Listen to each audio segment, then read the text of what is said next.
সামনেই রাজ্য বিধানসভার ভোট এবং সেই ভোটের আগে আজ অন্তর্বর্তী বাজেট বা ভোটার অ্যাকাউন্টস পেশ করা হবে।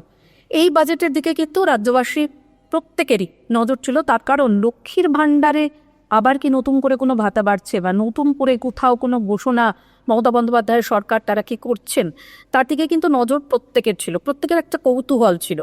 সেই কৌতূহল নিবৃত্ত করে আপনারা জানেন যে কিছুক্ষণ আগেই বাজেট পেশ হয়েছে এবং সেখানে মুখ্যমন্ত্রীর ঘরে এই বাজেট বৈঠকে তিনি অনুমোদন দেওয়ার পর প্রতিমন্ত্রী অর্থ প্রতিমন্ত্রী চন্দ্রিমা ভট্টাচার্য তিনি বাজেট পেশ করলেন এবং ভোটের আগে 4,06,000 কোটি টাকার অন্তর্বর্তী যে বাজেট সেই বাজেট পেশ করলো রাজ্য সরকার। এবং আপনারা জানেন যে নির্বাচন একেবারে দোরগোড়ায়, থার্ড টার্মের একেবারে শেষ বাজেট কিন্তু ঘোষণা করলো এই তৃণমূল সরকার।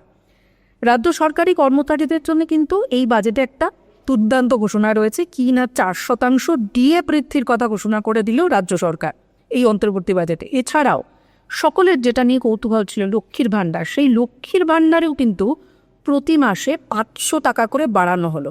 একদম ঠিক 500 টাকা করে উপভোক্তাদের নতুন করে আবারও অ্যাকাউন্টে ঢুকবে, মানে তারা এতদিন পর্যন্ত যা পেতেন তার সঙ্গে অ্যাড অন হবে আরও 500 টাকা করে, এবং এইটা ফেব্রুয়ারি মাস থেকে কার্যকর হবে।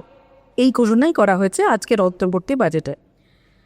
এছাড়াও আশাকর্মীরা, আপনারা জানেন যে কিছুদিন আগে আশাকর্মীরা তারা পথে নেমেছিলেন, তারা আন্দোলন করেছিলেন, রীতিমতন সরগরম হয়েছিল তা নিয়ে রাজ্য রাজনীতি।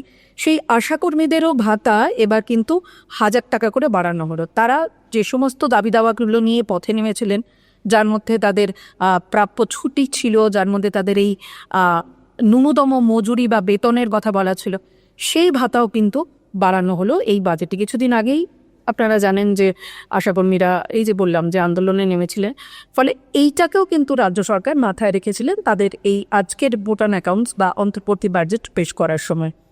এছাড়াও অঙ্গনবাড়ি কর্মী এবং সহায়ক, যে সমস্ত অঙ্গনবাড়ি কর্মীদের সহায়করা রয়েছেন, তাদের যদি কারোর মৃত্যু হয়, মৃত্যু হলে পরিবারকে 5 লাখ টাকা করে ক্ষতিপূরণ দেওয়া হবে এমন ঘোষণাও কিন্তু করা হয়েছে এবারের এই বাজেট। এবং এর জন্য বিশেষভাবে 280 কোটি টাকা বরাদ্দ করা হয়েছে বাজেটে।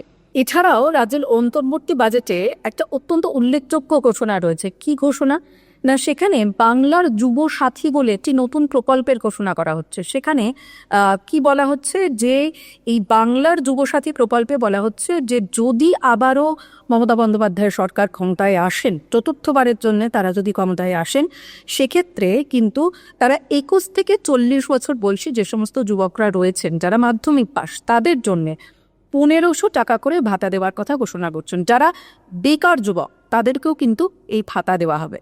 এটাই কিন্তু এবারে বাজেটের সবথেকে বড় চমক বললেও ভুল বলা হয় না, তার কারণ লক্ষ্মীর ভাণ্ডারের মতনই এই নতুন যে প্রকল্পের ঘোষণা করা হলো তা কিন্তু যুব সমাজের মন জয় করতে কতটা সক্ষম হবে বা সেটা ভোট বাক্সে বা ভোটের রেজাল্টে তার প্রতিফলন কতটা দেখা যাবে, সেটার দিকে কিন্তু পরবর্তীকালে আমাদের সকলেরই তাকিয়ে থাকতে হবে। এছাড়াও আরও একটা ঘোষণা রয়েছে, আপনাদের জানিয়ে রাখি, সেটা হচ্ছে যে সিভিক ভলেন্টিয়ার এবং গ্রিন পুলিশদের বেতন মাসে 1,000 টাকা করে বাড়ানো হলো।